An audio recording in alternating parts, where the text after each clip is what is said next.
Bom dia, pessoal. Eu sou o Henrique e estou aqui hoje para batermos um papo sobre alguns assuntos, como as aflições, as dificuldades e como podemos sair dos momentos de dificuldade. Qual a melhor ferramenta para tirarmos as pedras do caminho da nossa frente?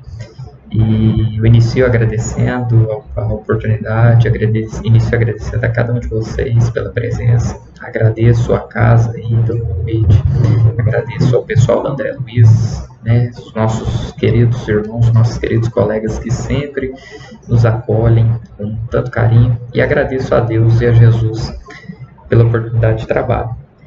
No mundo hoje de provas e expiações, ainda como nós estamos, né, de provas e expiações, onde a maioria das pessoas estão preocupadas com algumas questões fúteis, o mundo ainda do materialismo exacerbado, ter oportunidade, às 9 horas da manhã, domingo, conversar com pessoas que estão interessadas nas verdades espirituais, que estão interessadas nos ensinamentos de Jesus, com certeza é algo que faz o nosso coração transbordar de alegria.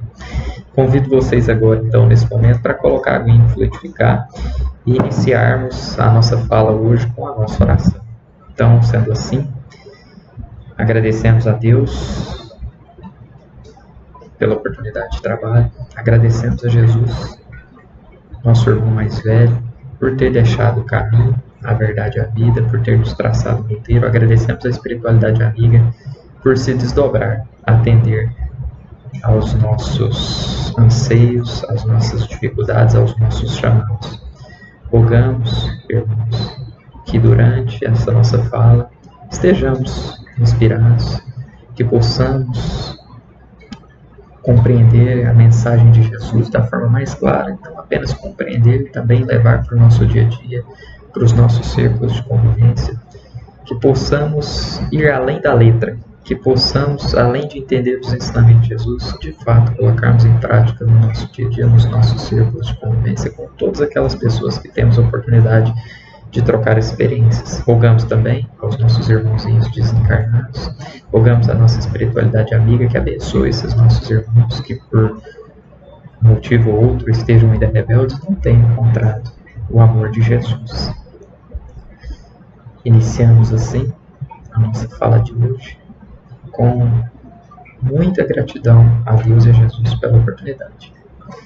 Então, pessoal, hoje eu venho falar para vocês Aqui estão alguns resultados. As aflições, um pouco sobre as nossas dificuldades e qual seria a melhor ferramenta para tirarmos essas pedras do nosso caminho. Para isso eu vou me basear na fala de Jesus, lá de João capítulo 16, versículo 33, quando Jesus nos diz: no mundo tereis aflições, mas tende bom ânimo, pois eu venci o mundo. No mundo tereis aflições, mas tende bom ânimo, pois eu venci o mundo. Eu inicio questionando para vocês: qual a perspectiva que nós temos da vida?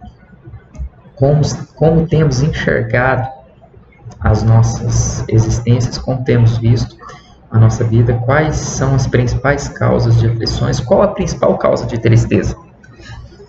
Uma dificuldade no trabalho, a perda de um emprego, um fracasso no relacionamento, uma decepção amorosa, a perda de um ente querido, uma doença. Pessoal, com certeza todos esses motivos nos deixam tristes. Com certeza todos esses acontecimentos que eu citei aqui nos deixam tristes. Mas por trás de cada um desses acontecimentos existe uma causa de tristeza incomum.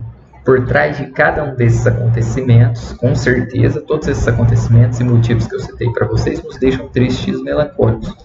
Mas por trás de cada um desses acontecimentos existe a causa principal da tristeza. E ela é comum. Se nós pensarmos em qualquer motivo de tristeza, nós temos uma causa de tristeza principal por trás de qualquer motivo de tristeza que nós pensarmos. E posso dizer para vocês que a principal causa da tristeza é a falsa expectativa que nós colocamos na vida, a forma deturpada de nós olharmos a vida. Vivendo e enxergando a vida como se a vida fosse um mar de rosas, vivendo e enxergando a vida como se a vida fosse um conto de fadas. Vivemos e enxergamos a vida como se todos os nossos planos tivessem que acontecer exatamente da forma como nós planejamos, exatamente da forma como nós estruturamos, sem passar por nenhuma prova, sem passar por nenhuma expiação, sem passar por nenhuma dificuldade, sem passar por nenhum sofrimento. Ao contato do menor aborrecimento, ao contato do menor imprevisto, já nos aborrecemos. Vivemos e enxergamos a vida como se pudéssemos ter controle sobre tudo e sobre todos, como se pudéssemos ter controle sobre tudo na nossa vida e sobre tudo a vida das pessoas que nós amamos. Vivemos e enxergamos as nossas vidas como se o universo girasse em torno dos nossos caprichos. Naturalmente que nós vamos nos frustrar, pois o universo não gira em torno das nossas vontades. Nós que temos que nos adaptar mediante aquilo que o universo nos oferece.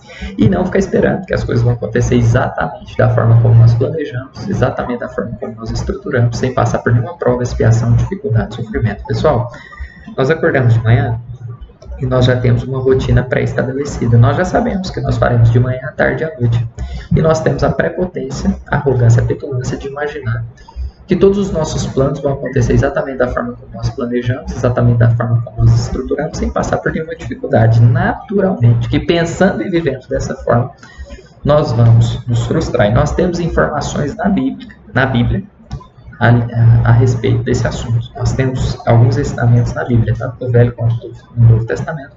A respeito desse assunto, eu vou trazer dois aqui para vocês, um do Velho Testamento e um do Novo Testamento. Lá no Velho Testamento, Eclesiastes, capítulo 2, do versículo 1 ao 11, nós encontraremos o autor dizendo que mesmo depois de ter buscado e conquistado tudo que os homens da sua época desejavam, mesmo assim ele não se sentia feliz, levando o autor então a dizer que a felicidade não é deste mundo. Allan Kardec colabora com essa ideia no Evangelho segundo o Espiritismo, capítulo 5. Bem-aventurados os aflitos, quando Kardec mesmo nos diz que a felicidade não é deste mundo. Quando esses autores nos trouxeram essas informações, o que eles estavam querendo nos ensinar? O que a gente pode tirar com esse ensinamento? Será que nós não temos o direito de ser felizes? Será que quando eles disseram isso, eles estavam querendo nos mostrar que nós não podemos buscar a nossa felicidade? Com certeza não é essa a conclusão a ser tirada. O que nós temos que entender aqui é que nós podemos e devemos ser felizes. Que nós temos o direito de buscar, de lutar pela nossa felicidade todos os dias, mas estando conscientes que do dia que nós nascemos até o dia que nós desencarnarmos, estaremos passando por provas, expiações, dificuldades e sofrimentos, pois as provas, expiações, dificuldades e sofrimentos são inerentes à nossa vida, fazem parte da nossa vida. As provas, expiações, dificuldades e sofrimentos são degraus da nossa escala evolutiva. Não existe evolução sem dor, não existe evolução sem dificuldade, não existe evolução sem sofrimento, não existe evolução sem esforço próprio. Só sabemos escalar montanhas, pois as montanhas existem. Se as montanhas não existissem, até hoje estaríamos andando apenas em linha reta. Jesus colabora com essa ideia. Quando lá em João, capítulo 16, versículo 33, como eu já havia mencionado para vocês, ele nos diz: no mundo tereis aflições. Jesus, há 2000 anos atrás, dizendo para as pessoas daquela época que elas teriam aflições, provas, expiações, dificuldades, sofrimentos, mas nós não podemos interpretar esse recado de Jesus apenas como um recado para as pessoas daquela época. Nós não podemos ver esse recado de Jesus apenas como um recado para as pessoas de 2000 anos atrás. Esse recado de Jesus é um recado para a humanidade toda. Durante todos os séculos, no mundo tereis aflições. Jesus não diz que a vida aqui seria um mar de rosas. Jesus em momento nenhum diz que a vida seria um conto de fadas. Jesus não diz que a vida seria feita só de momentos felizes, só de momentos alegres. Muito pelo contrário, ele afirma: no mundo tereis aflições, provas, expiações, dificuldades, sofrimentos, e é para ser assim, faz parte da nossa vida. Os sofrimentos e dificuldades são inerentes ao ser, são inerentes à existência, fazem parte da nossa existência. A vida aqui não é feita só de momentos felizes, a vida aqui não é feita só de momentos alegres, e Jesus avisou isso há 2000 anos atrás. E quando nós estamos passando por provas, expiações, dificuldades, sofrimentos, como que nós nos comportamos? Como se nós fôssemos pegos de surpresa, mas nós não fomos pegos de surpresa. Ninguém pode alegar ignorância quanto a isso. Tem 2000 anos que nós estamos avisados.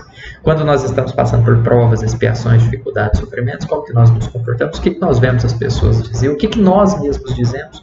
Nossa, eu nunca imaginei que passaria por isso. Como não? Jesus já tinha avisado há 2000 anos atrás. É claro que às vezes nós não sabíamos que passaríamos por determinadas dificuldades, por determinados sofrimentos específicos, mas que passaríamos por provas, expiações, dificuldades, sofrimentos. No mundo de provas e expiações, isso já estávamos cansados de saber. Por isso que eu disse para vocês que a principal causa da tristeza é a falsa expectativa que nós colocamos na vida, o olhar deturpado que nós temos da vida. vivendo e enxergando a vida como se a vida fosse um mar de rosas, vivendo e enxergando a vida como se a vida fosse um conto de fadas, esperando que tudo na nossa vida dê certo exatamente da forma como nós planejamos, vivendo e enxergando a vida, querendo que tudo aconteça exatamente da forma como nós planejamos, exatamente da forma como nós estruturamos, sem passar por nenhuma dificuldade, prova, expiação ou sofrimento, vivendo e enxergando a vida como se pudéssemos ter controle sobre tudo e sobre tudo, naturalmente, que pensando e vivendo dessa forma, nós vamos nos frustrar. Outro ponto interessante em relação ao sofrimento é o seguinte, que o que define se alguém está triste, passando por um processo melancólico, depressivo, às vezes até pensando em suicídio, não é a quantidade de momentos tristes ou a quantidade de frustrações que a pessoa passa, e sim a forma do indivíduo enxergar os sofrimentos. Isso é tão verdade, gente, que nós vemos pessoas que passaram por sofrimentos atrozes, algumas pessoas que passaram por sofrimentos gigantescos, que perderam tudo que tinham, que perderam sua família, que perderam suas casas, pais e mães que tiveram filhos e filhas molestados, que eu desconheço dor maior que essa, e mesmo assim, essas pessoas ainda têm um sorriso para oferecer para o mundo. Em contrapartida, nós encontramos outras pessoas, jovens, por exemplo, passando pela sua primeira decepção amorosa e pensando em suicídio.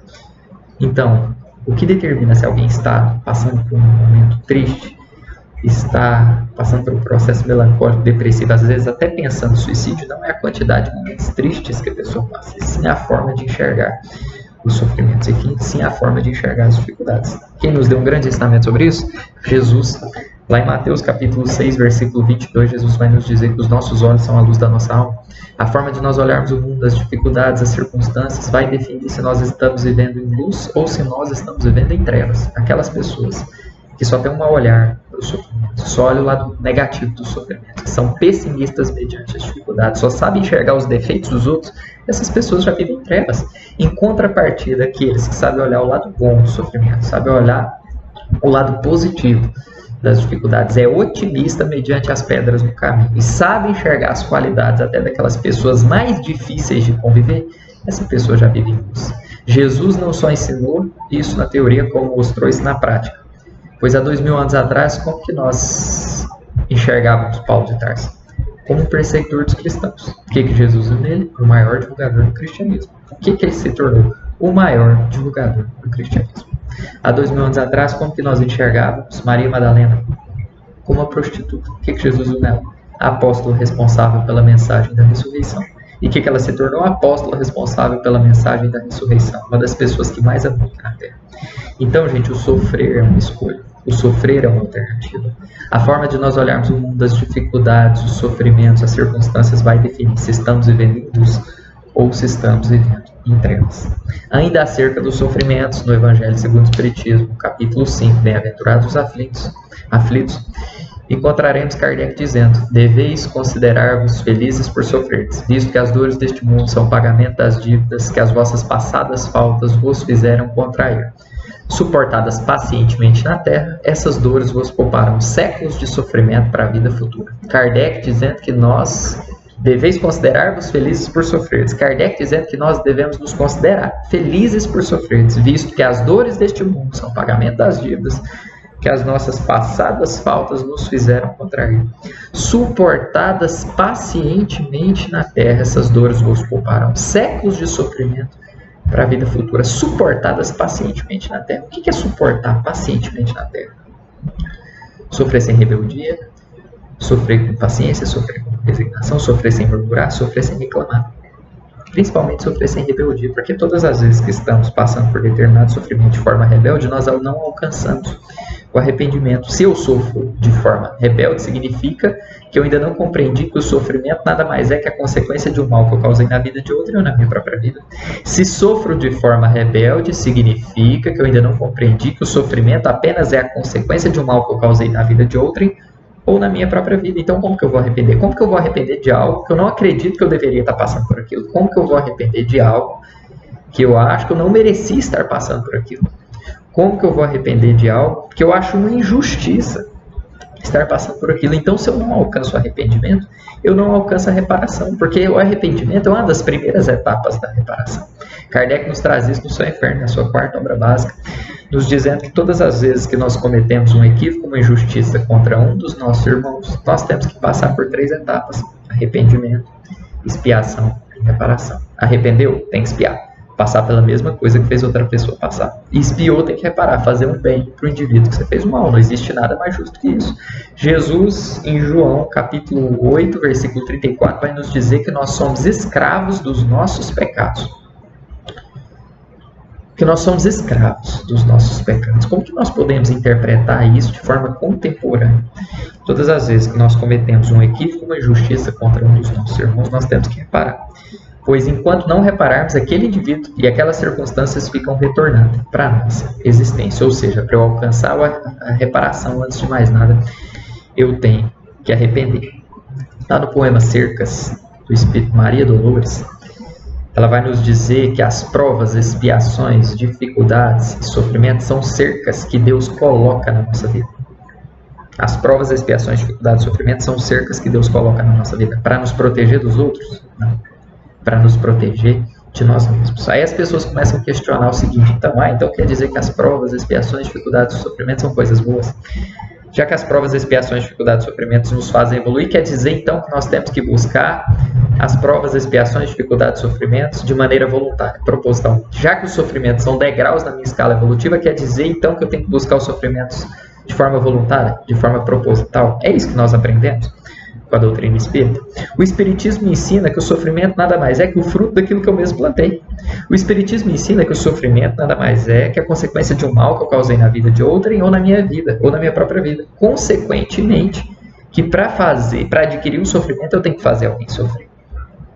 O Espiritismo ensina que o sofrimento nada mais é que o fruto daquilo que eu mesmo plantei, que o sofrimento apenas é a consequência de um mal que eu causei na vida de outrem ou na minha própria vida. Consequentemente, para eu adquirir um sofrimento, eu tenho que fazer alguém sofrer. O Espiritismo ensina que nós temos que fazer as pessoas sofrer de propósito para adquirir sofrimentos voluntariamente. O Espiritismo não ensina que nós temos que buscar os sofrimentos de propósito ou os sofrimentos voluntariamente. O alerta da doutrina espírita é para aproveitarmos bem dos momentos tristes. O alerta da doutrina espírita é para aproveitarmos bem dos momentos de sofrimento. O alerta da doutrina espírita é para passarmos com maturidade pelos momentos tristes.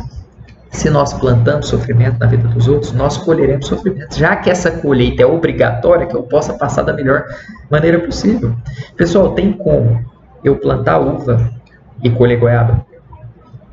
Tem como eu plantar goiaba e colher uva? Não tem. Se eu plantei uva, eu colho uva. Se eu plantei goiaba, eu colho goiaba. Com o sofrimento é a mesma coisa. Se eu plantei o sofrimento na vida dos outros, pela justiça do universo, eu vou ter que colher o sofrimento. Já que essa colheita é obrigatória, que eu possa passar da melhor maneira possível e não de forma rebelde. Qual que é o principal objetivo do Espiritismo? Não só do Espiritismo, de todas as doutrinas espiritualistas. Qual que é o principal objetivo do protestantismo, do catolicismo, do espiritismo, do hinduísmo, do budismo? Será que é resolver os nossos problemas? É resolver o problema do ser humano? Com certeza não. O principal objetivo dessas doutrinas é nos capacitar para que nós mesmos possamos resolver os nossos próprios problemas. Inclusive, esse é um dos maiores objetivos de Jesus, nos capacitar para que nós mesmos possamos alcançar. Ele deixou o caminho, a verdade e a vida. Ele deixou o roteiro, ele é um guia, mas ele não pode pegar na mão de ninguém e levar à força. Ele espera que nós mesmos possamos nos capacitar para que nós mesmos possamos resolver os nossos próprios problemas. E aí eu lembro do diálogo do Padre Damiano com Madalena lá do Livre Renúncia. O Livre Renúncia, que é uma obra de Emmanuel, pela psicografia do Chico. A Madalena, que era a mãe da protagonista lá da história, a mãe de Alcino, e o Padre Damiano, que é uma das reencarnações de Emmanuel. E lá a Madalena está perguntando algumas coisas nesse sentido para o Padre Damiano. Ele fala: não, Madalena, eu não estou querendo dizer que você tem que buscar os sofrimentos de propósito, eu não estou querendo dizer que você tem que buscar os sofrimentos voluntariamente. Eu não estou afirmando que você tem que ir atrás dos sofrimentos de maneira proposital ou voluntária, não. Estou querendo te mostrar o valor desses sofrimentos. Sofrimentos esses que temperam o nosso caráter. Pois a maioria dos apóstolos, dos discípulos, dos espíritos missionários que estiveram trabalhando aqui para Jesus, mantiveram-se indecisos até o momento do testemunho final, o momento que dilaceraram-se a si mesmos. Pessoal, a maioria dos apóstolos, dos espíritos missionários, dos discípulos, daqueles mais importantes enviados diretamente pelo Cristo, mantiveram-se indecisos até o momento do testemunho final. Quando estavam passando por dificuldades, assim como nós, também mantiveram-se indecisos. Também pensavam: será que eu estou no caminho certo? Será que eu estou no caminho errado? Qual que é a porta estreita, qual que é a porta larga? Por que é tão difícil seguir os ensinamentos de Jesus até o momento que dilaceraram-se a si mesmos. Aí eles encontraram verdade. Até o momento que dilaceraram-se a si mesmos. O que é dilacerar a si mesmo? Renúncia, abnegação. Abrir mão dos seus interesses pelos interesses dos outros. Abrir mão dos seus caprichos pelos caprichos dos outros. Abrir mão das suas vontades pelas vontades dos outros. Amar o próximo como a si mesmo. Não fazer para os outros aquilo que não queira que seja feito para você. Retribuir o mal com o bem. Retribuir a ofensa com o bem. Amar e servir a tudo e a todos. Aí nós começamos a entender por meio do sofrimento que nós não estamos aqui para passear. Que nós estamos aqui para estudar, para trabalhar, para servir aos outros e para fazer o que deve ser feito. Quando nós tivermos tempo, se nós tivermos tempo, atenderemos os nossos próprios caprichos, as nossas próprias vontades. Aí nós começamos a entender por meio do sofrimento que a gente não está aqui a passeio, que a Terra não é playground, não é parque de diversão. Nós não estamos aqui para saciar apenas os nossos interesses. Nós não estamos aqui para saciar apenas as nossas vontades, os nossos caprichos. Estamos aqui para amar e servir a tudo e a todos. E quem vai dar esse conselho para João Marcos é Paulo de Tarso, lá no livro Paulo Estevão. Paulo Estevão, que é mais uma obra de Emmanuel, pela psicografia do Chico. Recomendo a leitura para vocês, tanto do Paulo Estevão quanto do Renúncia, que eu citei aqui. São romances maravilhosos de Emmanuel. E lá nessa história, Emmanuel nos conta que Paulo aconselhava João Marcos. Gente, João Marcos novinho, com 14 anos. João Marcos, que seria o Marcos evangelista, que nós temos um evangelho de Marcos lá na Bíblia. Ele com 14 anos, Paulo, mais ou menos com uns 40 anos, aconselhando João Marcos, dizendo: olha, João Marcos, o trabalho é a muralha contra as tentações. O trabalho é a muralha contra as tentações. Ele diz: o trabalho de Jesus é tão grande aos nossos olhos que devemos disputar aos outros qualquer parte de sua execução em benefício próprio. O trabalho de Jesus é tão grande aos nossos olhos que devemos disputar aos outros qualquer parte de sua execução em benefício próprio. E não podemos aqui interpretar mal as palavras do apóstolo Paulo. Ele não estava querendo dizer que nós temos que brigar uns com os outros para trabalhar. Tem trabalho para todo mundo. O que ele estava querendo dizer é que nós temos que aproveitar todas as oportunidades que aparecem na nossa vida para trabalhar para Cristo. O que ele estava querendo dizer é que nós temos que agarrar todas as oportunidades que aparecem na nossa vida para trabalhar para o Mestre. E aí eu lembro dos mártires cristãos, os primeiros mártires cristãos lá do cristianismo primitivo. Os mártires cristãos que estavam encarcerados, que estavam presos, sabiam que seriam mortos, sabiam que seriam sacrificados, sabiam que teriam suas famílias mortas, sabiam que passariam pelas mortes mais cruéis, sabiam que seriam devorados pelas feras, que seriam apedrejados, que seriam mutilados, que seriam degolados, que teriam seus corpos em chamas. E mesmo assim disputavam uns com os outros, para ver quem ia na frente. Morrer por Jesus. Os mártires cristãos que sabiam que seriam mortos, que teriam suas famílias mortas, que passariam pelas suas mortes mais cruéis, que seriam devorados pelas feras, apedrejados, mutilados, degolados, que teriam seus corpos em chamas. Mesmo sabendo de tudo isso, disputavam uns com os outros para ver quem ia na frente. Tamanha fé que tinha Jesus, tamanho amor que tinha Jesus Cristo, quanto Jesus entrou no coração dessas criaturas. E Paulo de Tarso continua dizendo para João Marcos: olha, João Marcos, Davi era um servo fiel. Enquanto esteve trabalhando para o Senhor, Davi foi um servo fiel. Porém, bastou descansar que se entregou ao adultério. Salomão era um servo fiel. Salomão, enquanto esteve trabalhando na construção do templo, foi um servo fiel, porém bastou descansar que se entregou à devassidão. Judas era servo fiel, discípulo direto do Senhor, discípulo direto de Jesus. Porém, bastou ver a entrada triunfal do Mestre em Jerusalém, que se entregou à traição e à morte. Com tantos exemplos expostos aos nossos olhos, é justo nunca venhamos a descansar. Com tantos exemplos expostos aos nossos olhos, é justo nunca venhamos a descansar. E o conselho do apóstolo Paulo é extremamente pertinente e contemporâneo para nós. Nós entramos em trabalhos, nós nos envolvemos, por exemplo, em trabalhos voluntários, seja qualquer tipo de trabalho voluntário, seja no centro espírita, seja nas igrejas, seja em ONGs de caridade, seja em ONGs que auxiliam animais, e antes mesmo de iniciar o trabalho, nós já estamos preocupados com descanso e com a recompensa. Até hoje, século XXI, até hoje, nós estamos vendo o trabalho voluntário como se fosse algo esporádico, como se fosse algo do tipo: eu faço do jeito que eu quero, na hora que eu quero. Se der para fazer, eu faço. Se não der também, eu não faço. Quando tudo der certo na minha vida, eu vou fazer caridade. Ou seja, então nunca vai fazer. Porque, como eu disse para vocês, as coisas nunca vão estar tudo certo na nossa vida como nós esperamos. Isso é uma utopia, gente. Viver dessa forma é uma ilusão. Nós iniciamos trabalhos voluntários totalmente empolgados. Nós queremos pegar todas as responsabilidades, queremos pegar todas as tarefas. Porém, ao contato com as primeiras dificuldades, ao contato com os primeiros obstáculos, ao contato com as primeiras pedras no caminho, ao contato com aquelas primeiras pessoas de difícil convivência, nós já começamos a nos afastar, começamos a abandonar e começamos a deixar as responsabilidades assumidas nas mãos dos outros. Um dos maiores paradigmas que nós temos que quebrar em relação ao trabalho voluntário é que ele não é esporádico. Não é para ser feito do jeito que eu quero, na hora que eu quero, se tudo der certo na minha vida eu vou fazer, não. A partir do momento que eu assumi o compromisso, ele se torna um dever. A partir do momento que eu assumi o compromisso, o trabalho voluntário se torna um dever como qualquer outro dever que eu tenho na minha vida, assim como o trabalho remunerado. Eu, Henrique, por exemplo, gente, quando eu acordo de manhã, eu não penso, será que eu vou trabalhar hoje ou não? Não, eu simplesmente vou. Tem dia que eu não quero ir, confesso para vocês, tem dia que eu não quero ir, mas eu vou, por quê? Porque eu vejo como um dever. O trabalho voluntário tem que ser visto exatamente da mesma forma. Os espíritos puros não descansam, os espíritos crísticos estão trabalhando até hoje, Jesus nunca parou para descansar. Por que que nós, como criaturas imperfeitas, estamos preocupados com o descanso e com a recompensa? Como eu disse para vocês, lá em Mateus capítulo 16, versículo 33, encontraremos Jesus dizendo: no mundo tereis aflições, mas tende bom ânimo, pois eu venci o mundo. Há 2000 anos atrás, Jesus já sabia que nós estávamos no mundo de provas e expiações. Então, naturalmente, que ele já sabia que passaríamos por provas, expiações, dificuldades e sofrimentos. E naturalmente, que ele também já sabia que nós desanimaríamos. Então, o que ele nos prescreve? O que ele nos recomendou? O bom ânimo, pois o desânimo é um veneno contra as nossas forças. E nós temos uma fábula muito legal lá no livro Cartas do Alto, capítulo 44, anotações simples, do irmão X. O irmão X nos conta que o espírito das trevas iniciou uma liquidação. É só uma fábula, tá, gente? Ele diz que o espírito das trevas iniciou uma liquidação vendendo várias ferramentas. E ele vendia a ferramenta do egoísmo, do orgulho, da vaidade, da hipocrisia, do ciúme e da inveja.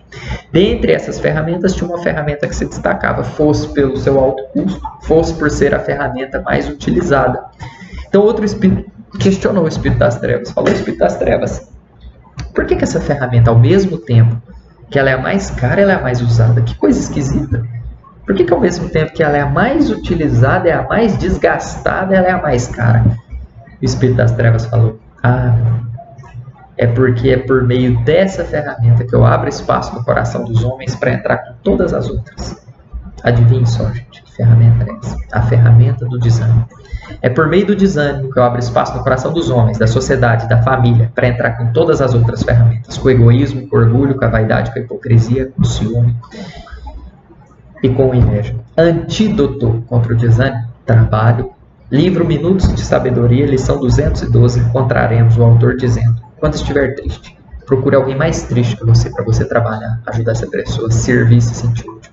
Se um dia estiver triste, procure alguém mais triste que você para trabalhar, ajudar essa pessoa a servir e se sentir útil. Pois a tristeza não bate na porta daqueles que não têm tempo para ficar triste. Antídoto contra a tristeza: trabalho. Temos que nos ver como enxadas nas mãos de um agricultor. Pois a enxada não escolhe a hora que ela vai trabalhar. A enxada não escolhe qual tipo de solo ela vai perfurar. A enxada não escolhe se o solo é lamacento, se é movediço, se é arenoso, se é duro, se é mole. A enxada simplesmente trabalha e serve.